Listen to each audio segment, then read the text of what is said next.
मित्रांनो, सुरत शहरातला प्रसिद्ध व्यापारी विरजी वोरा हा केवळ सुरत शहरातलाच नव्हे, मुघल साम्राज्यातलाच नव्हे, भारतातलाच नव्हे, तर त्याच्या काळातला जगातला सर्वात श्रीमंत माणूस होता.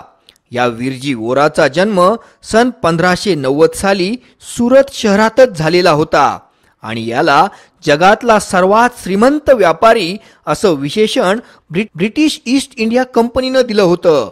ईस्ट इंडिया कंपनी या विरजी वोराचं वर्णन मर्चंट प्रिन्स आणि प्लुटोक्राट असं करायची.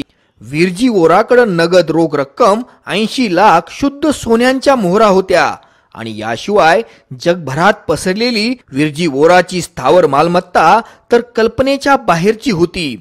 आजच्या हिशोबानं जर सांगायचं झालं तर विरजी वोराची संपत्ती ही कित्येक बिलियन्स डॉलर्स इतकी होती. मित्रांनो, आपल्याकडच्या इतिहासाच्या पुस्तकांमध्ये या विरजी वोराला चुकीनं बहिर्जी बोरा असं म्हटलं आहे आणि तो एक इस्माइली मुस्लिम व्यापारी होता असं चुकीनं म्हटलं आहे. पण मित्रांनो, विरजी वोरा हा एक हिंदू ओसवाल स्थानकवासी जैन व्यापारी होता. एका ब्रिटिश लेखकानं म्हणजे जॉन एफ रिचर्डनं त्याला चुकून बहिर्जी बोरा आणि इस्माइली मुस्लिम म्हटलं आणि आपल्या सगळ्या इतिहासकारांनी त्याचीच री ओढली. खरं तर ईस्ट इंडिया कंपनीच्या 22 मार्च 1619च्या पत्रामध्ये या व्यापाऱ्याचं नाव अगदी स्पष्टपणे विरजी वोरा असंच दिलं आहे. या विरजी वोराचं जगभरातल्या काळी मिरी, केशर, दालचिनी, मसाले, सोने, हस्तिदंत, अफू, शिस यांच्या व्यापारावर एक हाती वर्चस्व होतं. त्याची स्वतःची व्यापारी जहाज कंपनी होती. स्वतःची कित्येक व्यापारी जहाजही होती. एवढंच नव्हे तर ह्या विरजी वोराचं सुरतेजवळचं बंदर सुवाली हे खाजगी मालकीचं होतं. या विरजी वोराचा सावकारी धंदाही जोरात होता. खुद्द मुघल बादशहा, east India company, Dutch India company या विरजी वोरांकडून मोठमोठ्या रकमेचं कर्ज व्याजाने घ्यायचे. या विरजी वोराकडं स्वतःचे अनेक महाल होते. त्याची स्वतःची छोटी सेनाही होती. छोटंसं घोडदळ आणि छोटंसं पायदळही होतं. साहजिकच कुबेरासारख्या अतिश्रीमंत असणाऱ्या या विरजी वोराचं मुघल दरबारातही फार चांगलं वजन होतं. हा विरजी वोरा कधीही आग्र्याला जाऊन थेट बादशहाची भेट घेऊ शकायचा. भारतातल्या सगळ्या प्रमुख बंदरांवर आणि भारतातल्या सगळ्या व्यापारी शहरांमध्ये विरजी वोराची कार्यालय होती. एवढंच नव्हे तर Thailand, Indonesia, Persia, Egypt, Rome, Sri Lanka इथंही त्याची व्यापारी कार्यालय होती. हा विरजी वोरा म्हणजे संपूर्ण भारतातला एक प्रसिद्ध व्यापारी होता. थोडाफार दानधर्म सुद्धा तो करायचा आणि या विरजी वोराचे दलाल अगदी भारतभर सगळीकडे पसरले होते, कारण तो दक्षिण भारतातून मोठ्या प्रमाणावर मसाल्यांची खरेदी करायचा. ज्यावेळी छत्रपती शिवाजी महाराजांनी सुरतेवर छापा मारून सुरत लुटण्याची योजना आखली होती, तेव्हा त्यांनी या विरजी वोरावर आणि सुरतेचा आणखी एक जगप्रसिद्ध अतिश्रीमंत व्यापारी हाजी जहीद सय्यद बेग या दोघांवर विशेष करून आपलं लक्ष केंद्रित केलं होतं. सुरतेच्या जवळ आल्यानंतर महाराजांनी हाजी जहीद सय्यद बेग आणि विरजी वोरा यांना खंडणीची बोलणी करायला आमंत्रणही पाठवलं होतं. पण हे दोघंही आपल्या संपत्तीच्या गर्वामुळं आणि आपल्या बादशहाशी असणाऱ्या संबंधांमुळे मग्रूर होते. महाराजांवर विश्वास ठेवण्यापेक्षा त्यांनी सुरतेचा मूर्ख सुभेदार इनायत खानावर जास्त भरवसा ठेवला.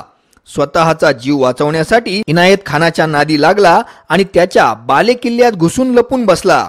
7 जानेवारी 1664 रोजी महाराजांनी जबरदस्त पहिला छापा विरजी वोराच्या अत्यंत आलिशान अशा राजेशाही महालावरच घातला होता. विरजी वोरानं इनायत खानाच्या महालात लपताना स्वतःसोबत अत्यंत उंची किमती रत्नांची संदूक सोबत नेली होती.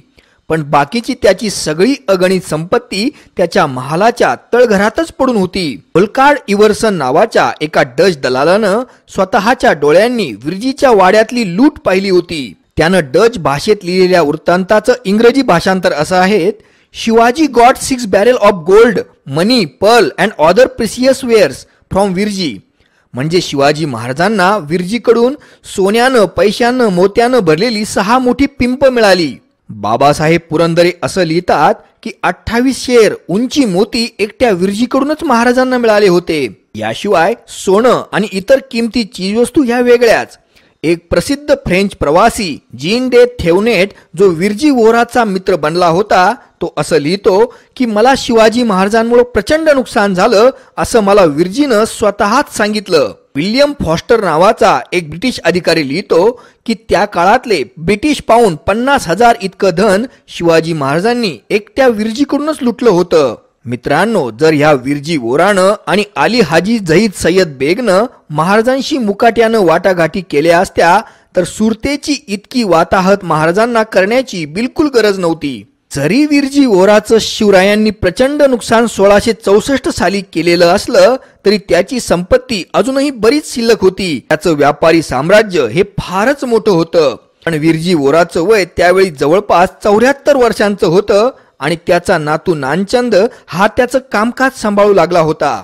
महाराजांच्या 1664 सालच्या सुरत स्वारीनंतर स्वतः विर्जी वोरा आपल्या सोबत हाजी जईद बेगसह इतर सुरतेच्या व्यापाऱ्यांना घेऊन औरंगजेबाला जाऊन भेटला होता.